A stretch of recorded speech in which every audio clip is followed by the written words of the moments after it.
ఓం మహాగణాధిపతయే నమః. ఓం గురుభ్యో నమః. ఓం శ్రీమాత్రే నమః. పరమేశ్వర స్వరూపమైనటువంటి జ్యోతిష, వాస్తు మరియు ఇతర అనేకమైనటువంటి శాస్త్రములను మనకు అందించినటువంటి మహర్షులకి నమస్కారం. హయగ్రీవ హయగ్రీవ హయగ్రీవేతి యో వదేత్ తస్య నిస్సరతే వాణీ జనుకన్యా ప్రవాహవత్. అరుణాం కరుణాతరంగితాక్షీం ధృతపాశాంకుశపుష్పబాణచాపాం అనిమాదిభిరావృతాం మయూకైః అహమిత్యేవ విభావయే భవానీం. శ్రీమాత్రే నమః. మనం ఈరోజు చెప్పుకోబోయేటువంటి విషయం ఏంటి అంటే, చాలామంది చూడండి, లైఫ్ చాలా హ్యాపీగా సాఫీగా సాగుతూ ఉంటుంది. ఉండగా కొన్ని కారణాల వల్ల గందరగోళంగా అయిపోతుంది జీవితం మొత్తము కూడా.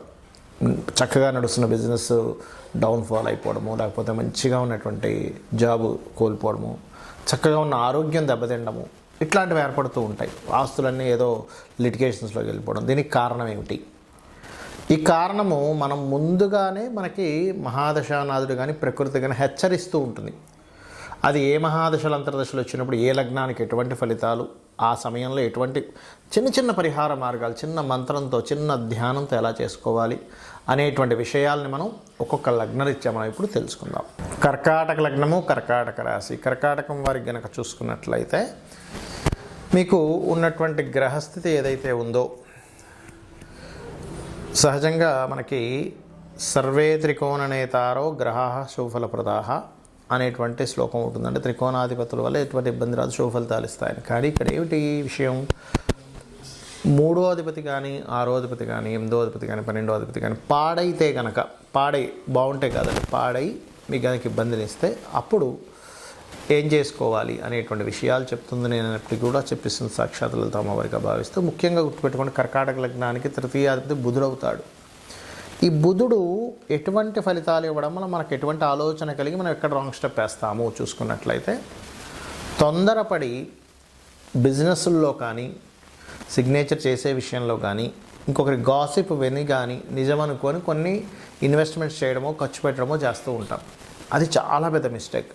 అక్కడ మీరు జాగ్రత్త పడాలి. ఏది బుధగ్రహ ఫలితాలు వస్తున్నా, బుధ మహాదశ వచ్చినా, బుధుడికి సంబంధించినటువంటి గ్రహ ఫలితం మరొక గ్రహం ఇస్తున్నా, పోర్ట్ఫోలియోస్ మారుతూ ఉంటాయి. గుర్తుపెట్టుకోండి, ఎప్పుడు బుధుడే ఇవ్వాలంటూ లేదు, ఇంకో గ్రహం కూడా ఇస్తుంది బుధ ఫలితాలు. అలాగే ఇదే కర్కాటక లగ్నానికి అష్టమాధిపతి ముఖ్యంగా, ఎందుకంటే షష్టమాధిపతి శుభుడవుతాడు, గురువు అవుతాడు. అయితే షష్టమాధిపతి గురువు సర్వసాధారణంగా శుభుడై కర్కాటక లగ్నానికి, కానీ పాడైతే మాత్రం కొంచెం గురువులతో శత్రుత్వం ఇస్తుంది. కానీ అష్టమాధిపతి ఇక్కడ శని భగవానుడి యొక్క మహాదశ నడుస్తుందండి అన్నప్పుడు మాత్రం ఇక్కడ మీరు గుర్తుపెట్టుకోవాల్సింది ఏంటంటే, ఇది వివాహ జీవితం మీద ఎఫెక్ట్ చూపిస్తూ ఉంటుంది.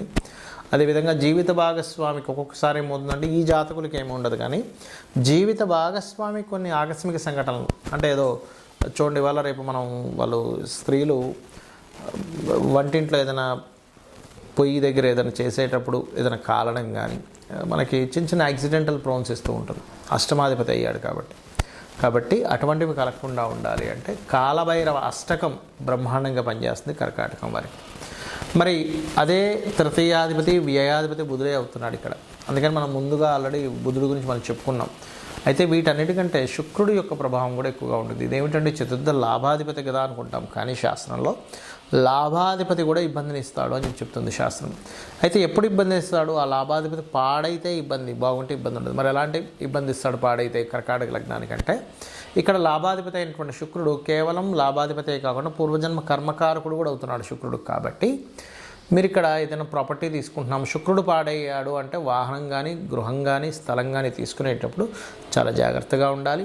దాని సిమ్టమ్స్ మీకు ముందుగానే అర్థమైపోతుంటాయి, అటువంటి న్యూసెస్ వింటూ ఉంటారు. కాబట్టి ఇక్కడ లక్ష్మీ అమ్మవారి యొక్క ఆరాధన, లక్ష్మీ గణపతి యొక్క ఆరాధన చేయడం వల్ల మీరు బయటపడడం జరుగుతుంది.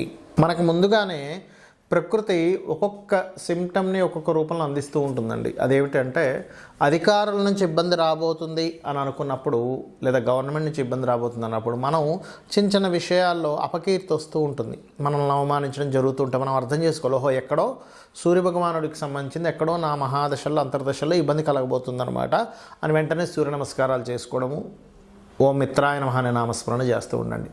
లేదా చక్కగా సూర్యభగవాను చూస్తూ భానుమండల మధ్యస్థ భైరవీ భగవాన్యే నమః అనే నామస్మరణ చేసుకుని లలితా సహస్రనామాల్లో అద్భుతమైన ఫలితాలు వస్తాయి. అలాగే మరి కొంతమందికి చంద్రుడు ద్వారా అంటే ఒక్కోసారి ప్రయాణాల వల్ల ఇబ్బంది వస్తుంది చూసారా, కొంతమందికి ప్రయాణాల వల్ల, లేకపోతే చిన్న మాటకి మనసు బాధపడి ఆ మానసికమైనటువంటి ఒత్తిడిలో ఇబ్బంది పడుతూ ఉంటారు. దానికి ఏంటంటే మీకు ముందుగానే చిన్న చిన్న సిమ్టమ్స్ రూపంలో నీళ్లు కింద పడిపోవడం కానీ, లేకపోతే వాటర్ రిలేటెడ్ సంబంధించిన ప్రాబ్లమ్స్ ఎదుర్కొంటూ ఉండడం కానీ, లేకపోతే నీళ్లు తాగుతున్నప్పుడు ఒక్కోసారి పుల్లబారడం అంటారు, ఏదో బుక్ నేను బయటకు వచ్చేస్తాను, అట్లాంటివి జరుగుతుందంటే ఎక్కడో చంద్రుడికి సంబంధించింది ఎక్కడో దోషం ఉంది. అది మీరు అర్థం చేసుకొని చంద్రుడికి సంబంధించిన దానం అంటే బియ్యం దానంగా ఇవ్వడం కానీ, గోవుకి చక్కగా మీరు గోధుమ పిండి బెల్లము కలిపిన పదార్థం తినిపించడం కానీ, ఓం మనస్వినియే నమః అని నామస్మరణ చేయడం, లేదా ఓం అష్టమి చంద్ర విభ్రాజ అలికస్థల శోభితాయే నమః అని నామస్మరణ రోజు ఒక 40 నిమిషాలు చేయండి. పెద్దగా మీరు ఏదో పెద్ద చేయాలని రూల్ లేదు. ఈ చిన్న మంత్రంతో కూడా మీరు బయటపడవచ్చు. అదేవిధంగా మరి కొంతమందికి భూ సంబంధించిన వివాదాలు ఏర్పడి మంచి భూమి కొంటారు, అంటే వాళ్ళకి జాతకం తెలియదు, కానీ ఓ భూమి కొని ఇబ్బంది పడుతూ ఉంటారు. అప్పుడు వారాహి అష్టోత్తరం చేయండి, వారాహి అమ్మవారి స్తోత్ర పఠనం చేయండి, ఖచ్చితంగా భూ వివాదాలు తొలగుతాయి. అదేవిధంగా మరి కొంతమందికి ప్రతి చిన్న విషయానికి మిస్కమ్యూనికేషన్స్ అవుతున్నాయంటే ఎక్కడో బుధుడు పాడయ్యాడు, బుధ సంబంధంగా మీకు ఏదో రాబోతుంది. మిస్కమ్యూనికేషన్ అయి తర్వాత మీరు బిజినెస్లోకి వెళ్తున్నారు అంటే అక్కడ ఏదో సంథింగ్ ముందుగా మీకు హింట్ ఇచ్చింది. ఈ యొక్క మిస్కమ్యూనికేషన్ మీకు రేపు పొద్దున్న వేరే దానికి దారి తీయబోతుంది అని. అప్పుడు మీరు చేయవలసింది ఏమిటంటే చాలా సింపుల్గా మీరు ఒకటే గుర్తుపెట్టుకోండి, మీరు చేయవలసింది ఏదైతే బిజినెస్లో ఉన్నాయో ఆ విషయంలో జాగ్రత్త చూసుకోవాలి. మరియు లలితాసహస్రనామాల్లో ఓం ఇంద్రగోప పరిక్షిప్త స్మరతోనాభజంగికాయ నమః, అదేవిధంగా గోవుకి గోంగూర తినిపించడం చేయండి. ఖచ్చితంగా మీకుండేటువంటి బిజినెస్ చక్కగా అభివృద్ధిలోకి వస్తుంది.